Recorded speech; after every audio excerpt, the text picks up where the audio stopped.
Okay, so yeah, I just want to pick up back on the many hats that you were wearing when you were anchoring, co-anchor on Dateline, and you were news correspondent on Today, and also subbing for the NBC Nightly News. How did you balance that, and what were the different roles you played? Sure. So, as a correspondent for NBC News as well as the Today Show anchor, periodically I would be asked to also sub for Brian Williams. Was it only Brian Williams? Did I ever do it for Brokaw? I don't think so. I think it was just for Brian Williams on NBC Nightly News. And at some point, I was asked. I didn't actually. Suddenly, I was asked to be the co-anchor of Dateline, which was another hat. So, look, my motivation was very clear to me. Tell truthful stories.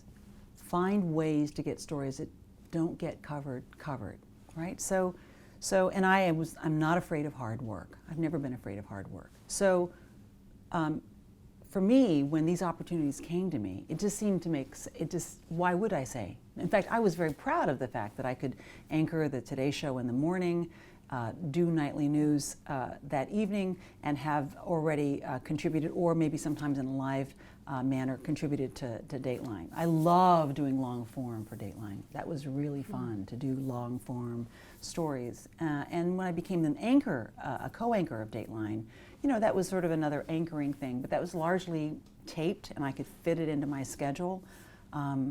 Being live for nightly was probably the most fun because you're spending your entire day thinking about what are the most important stories today, and then trying to be a voice for those stories that need to be covered. And I was able to get stories that might not have been covered, into the broadcast because, I was anchoring. So they said, well, maybe we should put that in. So that felt good. And then, to address the nation as Walter Cronkite addressed the nation. And to say, this is what you really need to know today. And here's my effort to do as best I can a job to give you what you need to know. You may not want to know all this, but you need to know most of what I'm telling you based on what I think and what our team thinks. It's an offering. And I loved that job. I loved filling in whenever I got to do that. So there were many days when I would do the morning and nightly and Dateline that night, and I think all of this just added to my ability to get stories that mattered, and I thought that mattered on network television. I mean, even Dateline did Darfur. Yeah. More than once because of that. And that's saying something, given the other kinds of pressures that primetime for broadcast was facing. And I'm told that, look, I don't know, I don't pay attention to the business side of things, but I'm told that viewers responded favorably to seeing me on nightly news. And so, all that's really good. And, I don't expect that, I never expected that really all the stories that I would do would be welcome, because some of them are hard. I've told you about some of them. But I have felt this. I have felt trusted. That people who watched, I think, my impression is, that they felt that if I was going to take them down a road that may be hard, that it would have been worth it. I think that's ultimately what I won, because they watch them. I mean, I've had news executives tell me, well, we never expected this, but during your story, then we looked at the minute by minutes, which I didn't even know existed, and the numbers actually went up because you were showing people something they'd never seen before, we think. That's probably why. Look, I think, again, it's about, I think we should never underestimate the capacity of our audience to intake powerful, even difficult stories, told well, written well, and where we don't dropped the ball on taking care of making sure that the telling of the story was worth it. So did the platform matter in how you were telling that story, or did you adjust at all for the different? Didn't matter. Just how many people can I reach? Mm-hmm. Is there a possibility of benefiting? Mm-hmm. We were told that the audiences were different, that the morning broadcast was more likely to reach women and men, but largely women. At certain hours, we were told the women were older, and certain hours the women were younger, that men were more likely to watch at 7 and less likely to watch at 9. We were told that the evening broadcast was, Dateline was more skewing 20, 30-year-olds, men and women. And the evening broadcast was, we were told, were skewed older, 50s, 60s. So for me, it was just about wrapping my arms around America, all of us. And every broadcast gave us a new group of people that I could wrap my arms around and offer something to. Did you ever have aspirations to be one of the anchors on Today, not just the news anchor, but was that something you thought you were being groomed for? I don't know that I was ever really groomed for it. I think it was just that I was there a long time as the news anchor. And, I thought Katie would stay there forever, really. We felt like we were all going to stay there forever. And then things started to change. I think that when I was offered, I actually didn't lobby to be the news anchor. I didn't lobby to be the host. Mm-hmm. It was offered to me. And there was a lot of expectation that I would get it because I had been there a long time. But I never had an agent or a lawyer going into the front office saying, you need to make Ann that person. I mean, I did have a representative once saying, you need to we need to discuss this with her. But so when I was offered the job, it felt like, I don't know, I guess I felt so many things. I thought about my father and my mother and almost not having finished college, having gone to college. I mean, just all that came at me, and I thought, this is a great opportunity because now this says that I have even more ability to fight for these stories and reach and wrap my arms around America. So I was really excited. Before they did offer you that job, when Katie did leave in 2006, were you surprised that Meredith Vieira came in as the co-anchor? I was, because I didn't know anything about it until she was announced. It was, I think everything was, everybody was very quiet about it.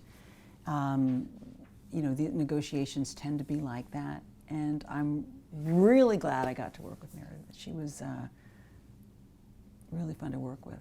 Just a joyful, smart, talented woman. Mm-hmm. Talk about, so in 2011, Comcast merged with Universal and there were some changes. Jeff Zucker was replaced by Steve Burke. Did you have much interaction with Steve Burke in the same way you were working with Zucker?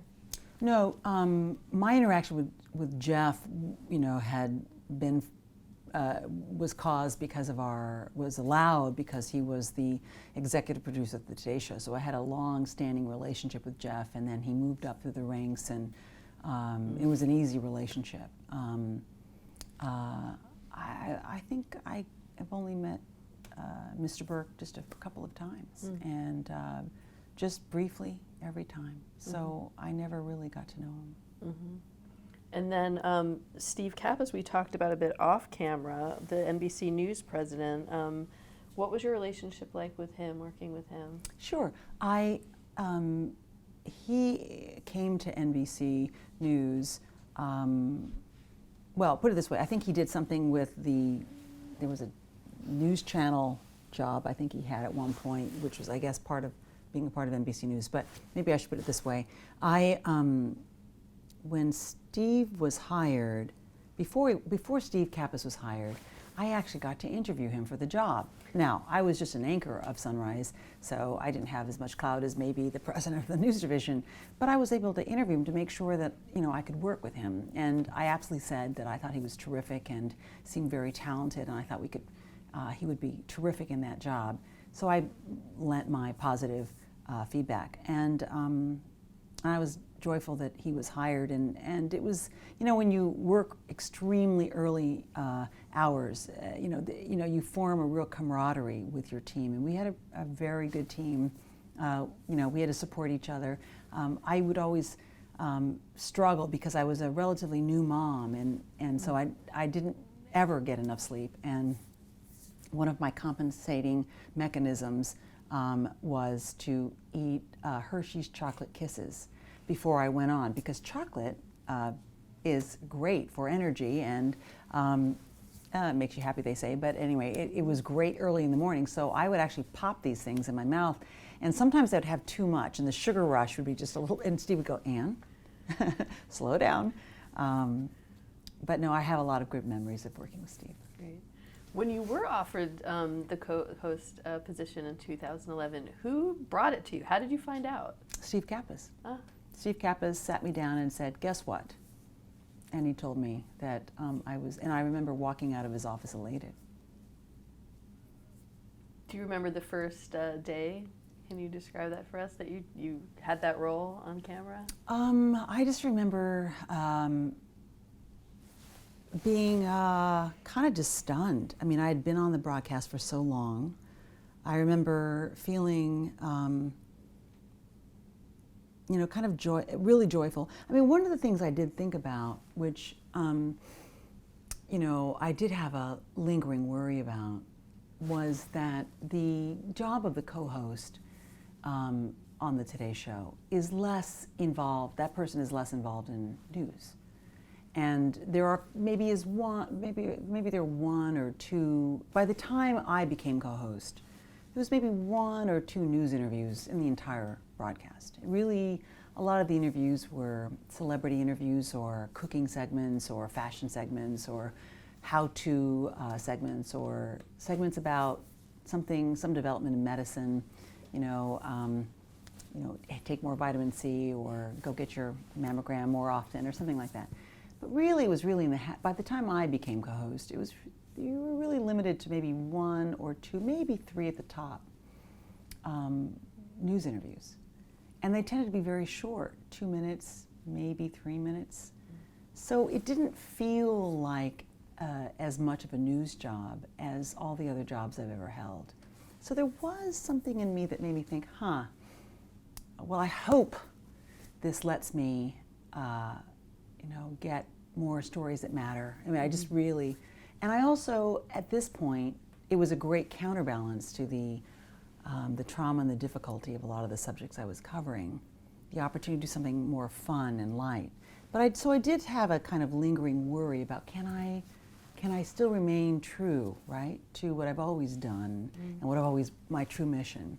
But beyond that, I was very excited, and I knew the team, I felt comfortable with the team, and I knew everyone, and I was very hopeful. Who were picking the topics and the stories that you did get to cover, and was Jim Bell involved in that more, or was Kappas? Who did you have to report up to more closely? More closely, of course, with Jim Bell, because he was my immediate superior. But there were people under him as well who he called upon to help figure out what the subject matter would be. And there was a period there where they were really, this was also at a time when the entire industry was changing. And when I think about, people talked more and more about numbers and ratings, and wanting to meet the needs of ratings. And I didn't understand at that time what I understand today, which is that we were already beginning the transition. Television was already beginning the transition at that time from the linear broadcast to the digital broadcast, which is the future of television. It's all going to be digital play. Television, if you say television is defined as a technology, that will die. What will survive is content, the kind of content that television is connected to, that will survive.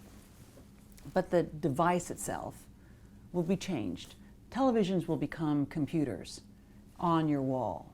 That will be how that will work, and they'll be interactive in that way. Whether we call them television, I don't think so. And will television networks do news, or will there be another way for that to come? Will television content actually be, is this, what do we define as being television versus content that can be done by any other kind of broadcast or documentary or content company? Those words have not even been invented yet. But before I knew what was happening, I knew that there was a lot of pressure, increasing pressure on ratings. And the reason was because that networks at that time were trying to maintain their bottom lines in the face of declining viewership, which is still happening. It's still declining, dramatically so. So much so that the numbers that people are getting today on some of these broadcasts are not even half what they once were, not even. And so these declines as viewers move to other places was causing this financial shift. And this transformation, change was affecting everybody. And so there was an increased desperation to do whatever it took to maintain numbers, to maintain the bottom line. So that's what was happening. And I actually think that the kinds of broadcasts that we see on television, some of them will exist in the future. I'm not sure they'll call it television. They may call it a television type of programming online. Whatever they call it, it's because of this change that the content of the Today Show changed dramatically. Were you getting network notes or suggestions on anything that might maybe affect ratings that they were giving you information about? No. There are some people who were really aware of it. I wasn't aware of it because I wasn't paying attention to the business side. I was thinking about content in terms of stories and facts and how to do a good job as a co-host, how to support stories that needed to be aired, how to make sure I did good in my interviews well. But I did notice that some of the subject matter was changing. There was a lot more crime starting to seep into the broadcast, more what I would call scandal news, stuff that I wasn't sure really was our place to cover.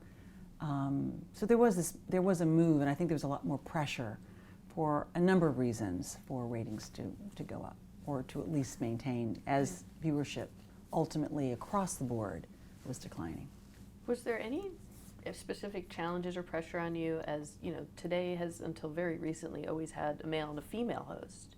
As the female host, did you have a specific role that you knew you had to deliver something that was different from your role previously as the news anchor? No, I didn't internalize that, and I didn't think about that. But one of the dilemmas was that even before I became co-host, there was always a struggle between the co-hosts over time, because they would always be sort of competing for who would do what interviews, right? So that was always occurring, whether it was Katie or Matt or Meredith or Matt. And so when I showed up, I was obviously thrown into that, because that was the nature of how it worked. And because I was the lone woman on the totem pole, sometimes I lost out more than I wish I had on the news interviews, which is what I cared about anyway. But no, in terms of that other stuff, I think that there is an expectation that you are that you dress for the position, that you present. But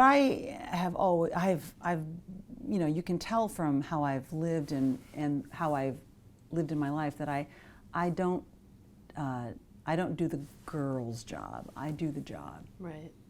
Did it bother you when there was chatter about whether you and Matt had good chemistry on camera? I mean, should it matter? Did it matter to you? I think that anytime somebody is critical, it's hurtful, right? But I think that chemistry is not something, and I've heard this from other people too who have done on-air work. Chemistry takes two. And both of you have to want to be in the same place.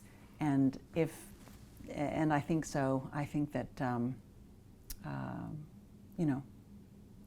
maybe I wasn't as lucky as I needed to be. Were you happy with the job though? Did you see yourself doing it for a long time? Well, I saw myself having the possibility of being great at it. I saw myself as having the possibility of growing, having a chance to grow into it, and to make the show smarter as well as more fun, because I knew the show so well. Yeah. But that didn't happen. How did you find out that you would not be continuing with the Today Show? Who told you? And It was, I think it was Jim Bell. And were you surprised? Was there any sign of this coming? I was surprised. Well, I think that there were some signs, because some stories had been planted in the papers saying that this might be occurring. So it wasn't like I hadn't heard this. And there's some other things happening that made me think just beforehand that something might be afoot. But I was surprised when all that started, because I didn't think that's the way it was going. I want to talk a little bit more about, we've touched on the craft of broadcast journalism, but having sat in the nightly news chair and been an anchor on television for so long, do you think the public's perception and trust in network news has changed? Yes. And how so? I think that a significant population and a growing population is losing faith in broadcast news. And why do you think that is? Because I think the reason why there is why faith is diminishing is that people have seen so much, especially on cable television, that smacks of biased reporting. Whether it's truthful or not, I'm not saying it's not truthful, some of it. I'm just saying that there is a growing lack of credibility. And I believe credibility lost is never fully restored. So, this is a very important moment in journalism. And I think that opinionated journalism, which has its place, is dangerous when there is not enough effort towards fair and unbiased reporting. And I think on the networks you see a lot of really excellent in their evening broadcast, fair and unbiased reporting. But the viewerships on the networks has diminished significantly, because overall the numbers are going down. And the loudest voices in broadcast journalism now are on cable networks, which have made decisions to do a side of the story or another side of the story. And this is how people now are coming to think that television journalism works, and I think that's very dangerous. Have the major tenets of what the role and responsibility of a journalist, have those changed? Well, they never will change in my book. How we do it, what we should do, no, absolutely not. But are you asking if people if the broadcast journalism today is different on its basic tenets? Is that what you're asking, or are people operating on a different? What are you asking exactly? So I'm asking, so specifically, like when you have President Trump say that the press is the enemy of the people, probably in a different time and administration you would have responded to that differently. Is there a responsibility or a different tack that the press should be taking to combat that kind of a statement, or what should the reaction be from the press when you have a commander-in-chief say that? Well, the press should not have any reaction. Okay. Organizations that represent the press can have their reactions. The press should not be seen as fighting a politician. The president, the press should be doing their job. That's it. Mm-hmm. You should be doing your job. And you should not be defending your craft. You should not be defending yourself. You should just do your job. And people and organizations, and there are plenty of news organizations, whose job it is to look after the craft of journalism, they should be speaking up and making statements and being voices in news stories. Mm-hmm. But the press itself should not see itself as, then you are not unbiased, are you? Look, the press has always been a problem for any politician in a major role, especially a president. I don't know of any president that has loved the press. No. And there have been many past presidents who have said terrible things about the press. But it's not your job to get all up in arms and defensive and start attacking your attacker. Your job is to do your job. Mm-hmm. Do your job. Do you find that there's different challenges now, though, that the very validity of what you're reporting is being questioned in general? Just fake news, that the sources aren't being believed. Like, how do you, using the same tools you've always used and using the same methods, win back that trust just by doing? Or is there something that you could do as a reporter to restore that trust and to say, my sources are good, this is what's happening? I think that the job is to be accurate more than being first. The job is to be well sourced. The job is to tell important stories. And the job is to not make a mistake, which is hard, but with experience is less likely. You're less likely to make a mistake with experience. I think that that's how you win credibility. You are worthy because you have been worthy. Mm-hmm. You are credible because you are worth believing because you have been right. If you have to stand up and say, but wait a minute, I'm right, and let me prove to you that I'm right, and that's a sorry position to be in. You need to be right. Just be right. Get it right. And be fair and be unbiased. And the press has survived these kinds of attacks before, and it will again. But the vulnerable moment now is that the rise of opinionated broadcasting and opinionated online reporting and opinionated, in some cases, newspaper reporting that's not separated from what should be the majority of journalism, which is the effort towards the truth. No, truth is not biased. It always has nuance, often has more than one side, sometimes more than one side. The truth is not, some truth may not, did he kill her or did he not? There's a truth. He did. He killed her, or he didn't. There isn't another side to that. Yes, he killed him. No, he didn't kill him. But there probably are nuances even in that story about what was happening ahead of time and beforehand, and how exactly. There always are these other bits, and it's when we take out these nuances that we often lose a real sense of what's happening, the real sense of what's true. And a journalist's job is to get as much of that nuance in, and to take your own opinion out as much as possible, to take out the thing that actually takes down your credibility, which is having too much ownership in an outcome from a story. It's not your job. Mm-hmm. You're just a journalist. That's all you are. You're a journalist. Mm-hmm. Document. You're a first scribe of history. Do it. Do it right. Mm-hmm. I don't subscribe to this idea that we have a job. Our job is to take on individually those who attack our press. Be right, and you will be believed. Now, I know we live in a time when it's much more problematic because of the advent of social media and the internet.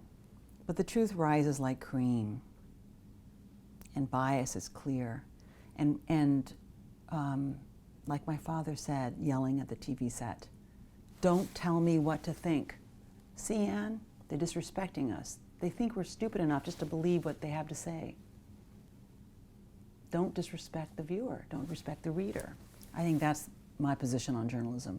No, I don't think that even in these times, our job is to take a side. Our job is to not take a side, Right. except on the side of truth. That's our job.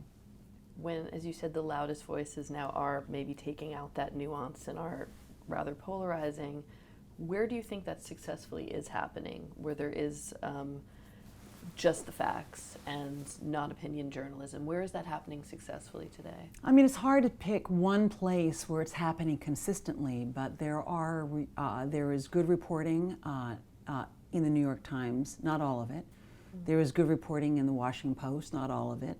I hear excellent work, I read excellent work in some of the magazines. I mean, clearly you have to measure against bias these days. But you know, I listen to NPR. I also read foreign newspapers. You know, and I'm, you know, I dip my toe in the Wall Street Journal, the Financial Times, just to sort of see if I can get the new. But I think that in general, some of the best reporting that's being done today is being done by the New York Times. It's not perfect, but it's doing really some sterling work. And in terms of broadcasting, I think that there are certain reporters who I think are particularly good. I think Martha Radish is very good. I think that there is some stunning work on 60 Minutes. I don't subscribe to all of it, but some of it is really unbelievably good. And you know, on the evening broadcasts, there are particular reporters. I'm trying to think of the name of the woman who works, I think, at CNN. Her name is Claire. She works she's a foreign correspondent. She covers the Middle East. Not Christiane. No, not Christiane. Claire. We'll find it. She's really good, and she's very direct, unbiased, to the point. You get it. So I actually have found my favorites, and I tend to listen to them. Do you think it's a problem for the industry as a whole that so many people are getting their news for free through social media or whatever, and that a lot of the sources you're talking about, like especially the print sources, people aren't paying for, and they're struggling financially to stay afloat? Do you see I think that the as well? mistake is to believe that journalism any good journalism can be free. That's a big mistake, because everyone, as I said earlier, back to what Spud said, everyone wants their side of the truth told, and they want the story seen through their own eyes. And when you think about that, how much pressure there is for people to only tell a certain point of view in a story, how much pressure it is for people in politics to want to control the message, all the reasons why propaganda exists. When you think about all that, why would you trust any source of journalism that's free? Truth is the first victim in war. It is the first victim, I think, period. And I think that it needs defenders. And it's a tough job. It's not a fun job to measure and weigh how to tell a story. It's not fun. I love to write, but that struggle to get it right is hard. And to fight against propaganda, to investigate stories, to tell stories that people don't want to hear, you need a certain kind of person who's willing to do that. And so when I think about all the ways truth is under assault, I don't understand why anyone would think that any source of journalism that is free can be trusted. Mm-hmm. So I say to people, if you want good journalism, subscribe. I'm sorry, I know we are oversubscribed already, but subscribe to good. Yeah. Just subscribe to journalism sources that know how to do journalism, you know? I think it's great that we get information from citizens, and we get, you know, and Apple and everybody, all these technologists are now getting in the game, but and that's sources of information. But to know how to weigh information is a specific skill, and to know whether something should be used or not it takes some editing and some thought. Mm-hmm. And yeah, you can be trained to do that, but not everybody is good at that. In fact, I would say most people are not good at that, which is why we're in this pickle, because people are looking at the internet and social media and their websites and everything, and they're just accepting all of it and confused, and they're not good editors. The problem of America is we're not good editors, and we're forced to be today. Right. So I suspect what's happening is that we're making this transition, and when we get to the other side, when we break on through to the other side, there'll be a new world, a new possible world that will be created of journalism, for the American people, for the world. The pressures that we're under today will change. It'll be decided that there is a new platform. Technologists need to hire journalists or train to be journalists. Citizens who want to become journalists need to learn how to become journalists. Until then, they're sources, not journalists. I'm sorry, I know it may sound like I think I'm so big, and it's not that. Mm-hmm. It's that you need to know some fundamental skills, mm-hmm. like writing, like editing, like figuring out how many sources you need to go off the record, like what data is probably true, how to weigh out, even if you want to report something, how to get rid of something that you really shouldn't report. And how you have an obligation. You have an obligation to get it right. And if you get it wrong, credibility loss is never fully regained, nor should it be. Mm-hmm. And that's the problem where we are today. I'm starting to get tired, but the problem where we are today is that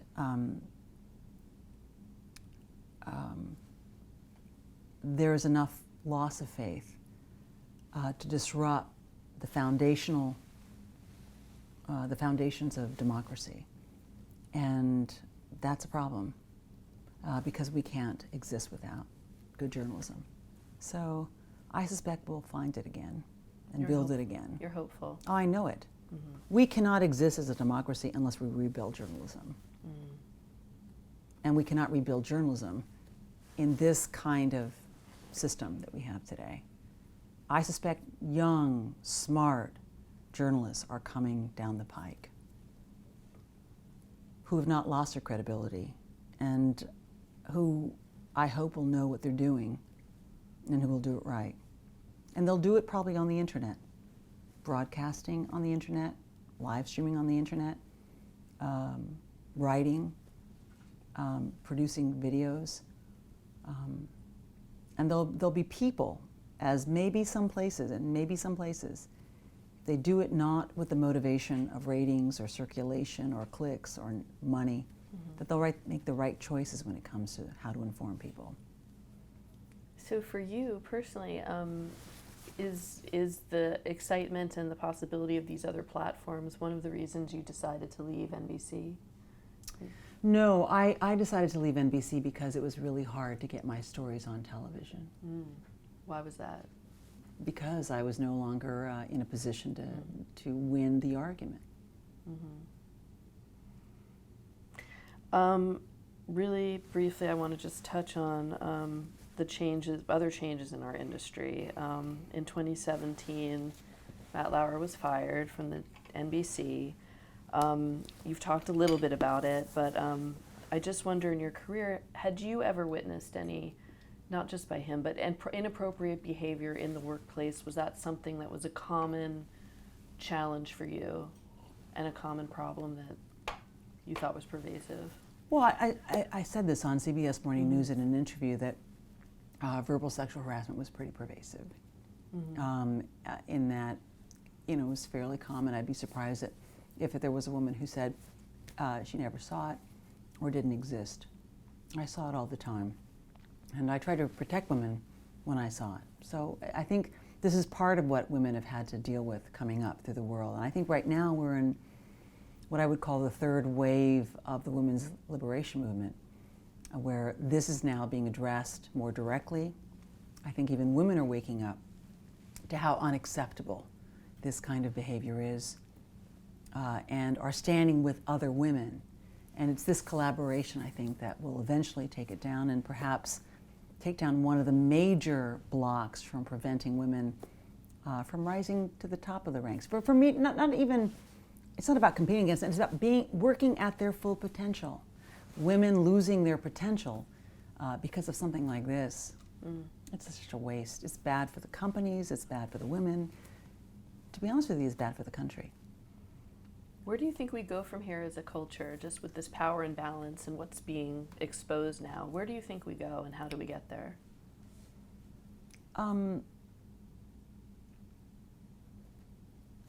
I think we don't give up fighting for what's fair for people.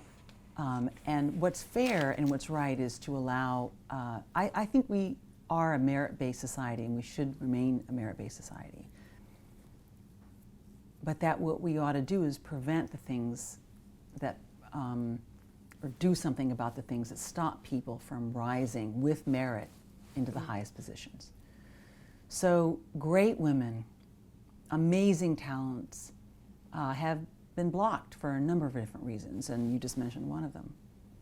And why should that happen? And how? And so we should not rest until that hurdle is removed. Will it be removed forever? Probably not. But there have to be systems in place to make it less likely, to make it more punishable, to eliminate it from the fundamental culture that I don't think it's just pervasive in network news or in newsrooms. I think they're the bright shiny object on a broader problem throughout our industries. Well, the women's liberation movement got women opportunities, but it did not take down every hurdle for women to rise to their full potential. And some of these hurdles have taken a while to be fully identified, and now one has been identified. And that, I think, we should be thinking about what systems have to be in place. It's not about changing people necessarily, because some things will not change, but it is about creating systems that do something that prevent the behavior, that penalize the behavior, and that certainly protect women and men and others from not rising to their full potential and contributing to a company and to our country. What do you think it'll take? I think it may take an oversight system. I'm not sure that I'm not sure what the answer is. Can every single company address this? I'm not sure. I almost wonder if there needs to be, whether it's a office in the Attorney General's office or some other kind of oversight system where there is a, SVU for this kind of, is it SVU? Yeah, the Special Prosecutors Unit or whatever that is, those people who are specifically good at these particular kinds of crimes, because these are crimes, and they should be handled as crimes, and the information should come in as being, and there should be a pathway for that information to get into a system that can handle those crimes. And I think when that is better established, when anyone working anywhere who experiences behavior that is affecting that person's ability to work safely in a workplace, and that must be addressed as being reportable to the company. The company should face fines for that. The individual who's accused should face fines for that. It should be addressed. Right now it's silent, and that's not acceptable. Right. So from going from the first and only female reporter in Medford, Oregon, on that team to today, what changes have you seen in your career and opportunities for women and people of color through the years? Where do you see it now? I think when I first started in broadcast journalism, it was clear I was a surprise. Now, I think if I were to enter the field, I wouldn't be a surprise. People would say, oh, yes, there's a place for you here if you're good enough. And that's a big change. I think I felt that I needed to really kind of create a space for myself because it didn't exist. Today, a young woman could come applying to a newspaper or a broadcast network and say, I really would like this job, and it wouldn't sound like she was speaking another language. And for this, I'm very happy. In fact, women are rising into positions of management in journalism and doing great work. So I think things have really changed for women and for people of color, as you say. And now it's really, I think it's really, can you do the job? Let's do it. When women started in the 1970s, moving in vast numbers into, well, in the 60s actually, but really in the late 60s and early 70s, thanks to the Civil Rights Act and a few other changes, legal changes, women were actually able to have an opportunity to do more than be a nurse or a teacher, which are both great professions, but were limiting for women. You know, when women were able to do more, you know, it was really about carving a space, and now we don't have that same problem, which is wonderful.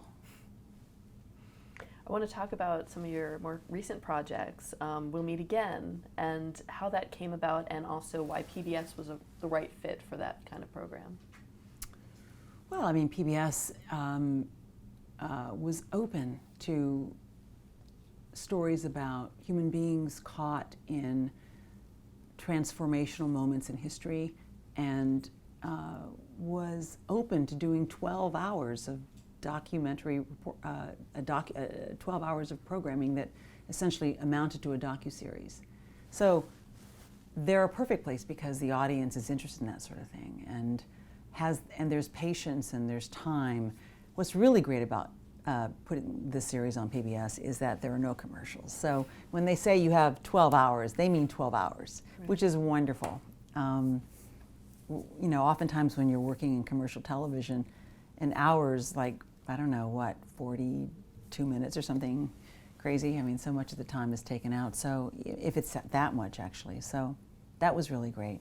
And the audience seemed to really appreciate it. I think maybe it's the age of the audience, maybe the interest of the audience. I mean, these are pretty cerebral hours. They're addressing history and humanity and perspective and storytelling, and you know, I think PBS was a perfect home for those. And why did this grip you, the story? Why did you want to do this work? Well, I think I knew immediately when we thought about this concept that it would resonate. And I'm interested in this time in my life doing stories as I've always cared about, really, but more deliberately and almost more ruthlessly. I'm focused on those stories that matter, that can impact people help them understand something deeper, and gain something from them. You know, maybe, you know, I feel like sometimes the world is going one way and I'm going another. I believe in the goodness in human beings. I believe in the light because I know it's intrinsic, and I think that it's important to remind people remind ourselves of the courage, the bigness, the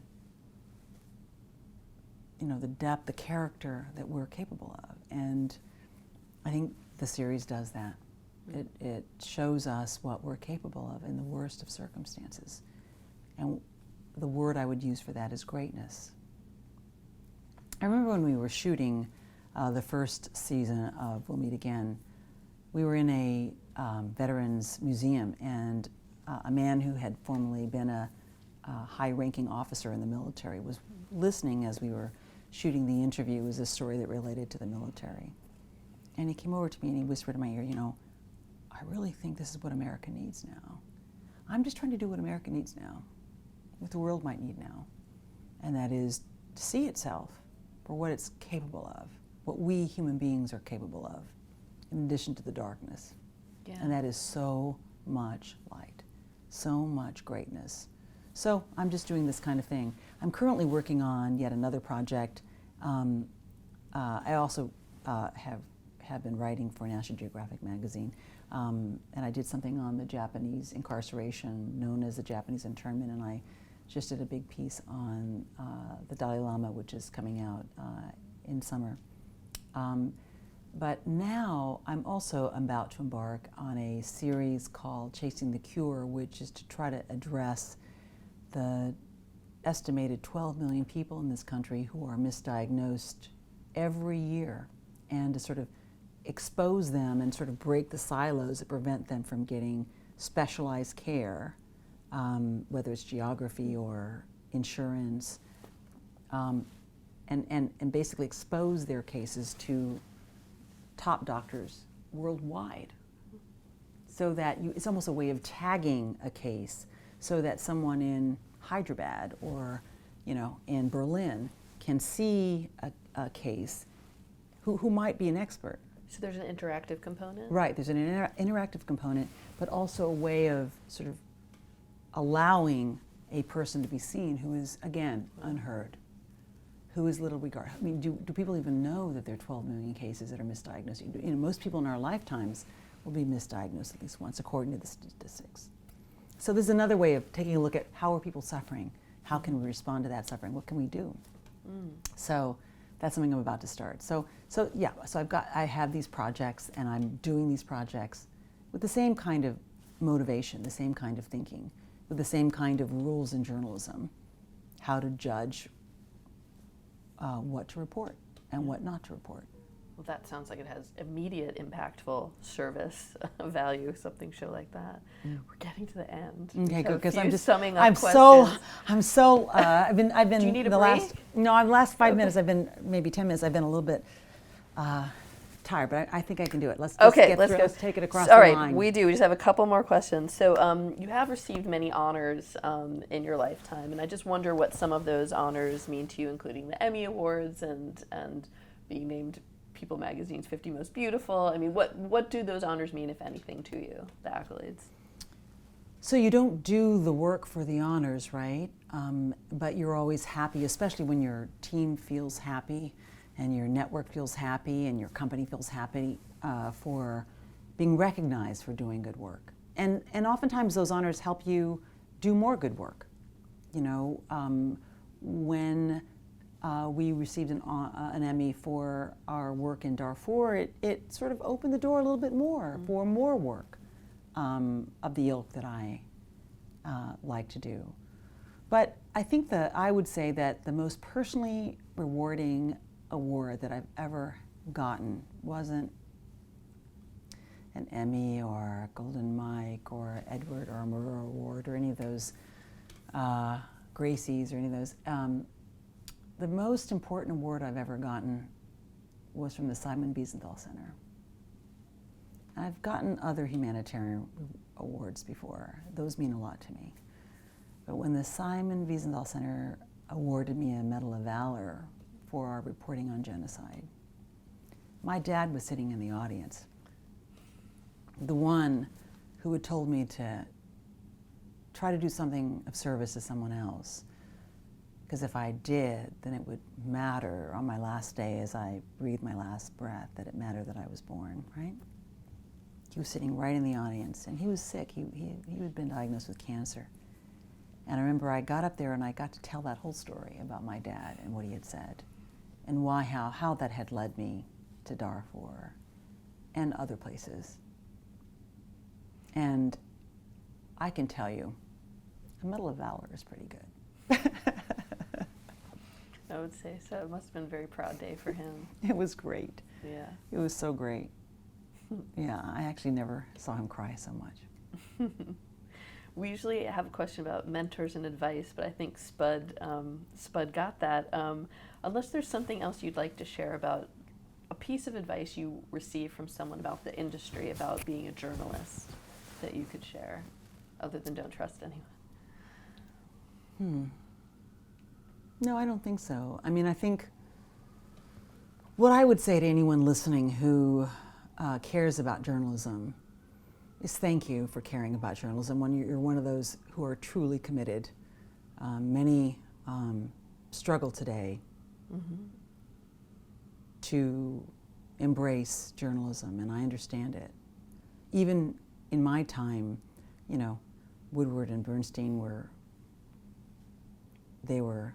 hated by many people in this country. But it's not about being loved. It's not even about being liked or admired or awarded. It's about doing the right thing for as many people as you can. And with my particular skill set, it's about telling stories that are true, that I can stand behind and use. And I think that if anybody thinks that I have any credibility at all, it's only because I've earned it. Because I've been believable and I've tried to be worthy of it. And that's what I would say to journalists today. You know, you don't get it just because you're breathing. You have to earn it. That means you have to be right. You have to be accurate more than being first, although being first is very helpful. But be accurate first. That's the most important. And how do you be accurate? How do you also report with sensitivity and thoughtfulness? That usually takes time, which is very hard in this climate when stories are always happening like this.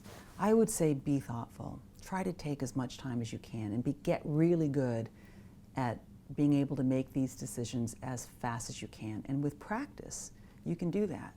Practice and practice and practice and practice and become better and better and better. You will start making less mistakes. You'll be able to make quicker decisions. Your gut will tell you who you should interview, how you should write your story. All those things will start to happen with practice. And there's a real benefit to the work that you'll create. You have an obligation, not to your bosses, not to your boss's bottom line and to making money and to raising ratings or circulation or clicks. You have an obligation to the people who consume your material. That is who you're working for. And if you work for them, you'll get it right. You'll do a good job. And then everything else will come. I have found that attitude has gotten me ratings, has gotten me awards, has gotten all those things I didn't seek because it was good. And that's ultimately the goal, to be good, to be useful to others, to serve. What's been your proudest career achievement?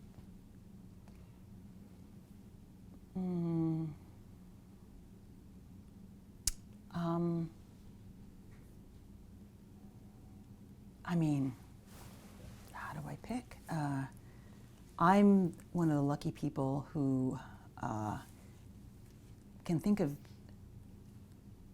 things. You know, I'm proud of, you know, helping a woman who was lost in the tsunami in Japan find her family. I'm proud of standing up for the people of Haiti with a tweet, which is not that big a deal. You know, I'm proud of giving voice to SIFA. I'm proud of so. You know, it's not about me. That's I think the reason why I'm slightly uncomfortable and all these things are coming to mind is because it's not about me and how proud I am of myself. Really, I'm proud of the path I've chosen, and I hope some good has come of it. And I think it has. That's enough. Do you have any career regrets? I would go through everything in my career all over again to have accomplished these stories that I have accomplished. I wouldn't change anything. What stories that you've covered have taught you something about yourself or this life or this world? What have you taken away? I think every story you do teaches you something about yourself, your ability to handle stress, how quickly under terrible circumstances you can write. I mean, every story I think is a lesson. Overall, what I've learned about myself is that I'm a defender of other human beings. I will defend you from yourself. I know that if you know about something, I know if there's people who suffer. I know if there is cruelty and difficulty in the world, that we need people to stand up. And I'm one of those. One more That's question. what I know. One more question, Anne. So we ask this of everyone. How would you like to be remembered? When I'm gone, will it really matter how I'd like to be remembered? I guess I suppose I would say that I'd like to be remembered as a person who really tried to be a good journalist and who was a defender of other human beings, who acted as a humanitarian, and who was fundamentally a very good human being. That's what I wish, I guess. Good mother, good wife. I guess I would say that I want to be remembered as a person who did her best to help other people while she was here on this planet. Beautiful. Well, thank you so much for taking so much time to sit Sure. with us. Yeah, I'm so sorry I got so tired, though, No towards the end. I got so worries. tired, it was hard for me to get a word I out. will say you are a mensch. Oh, good. I know you know what that means.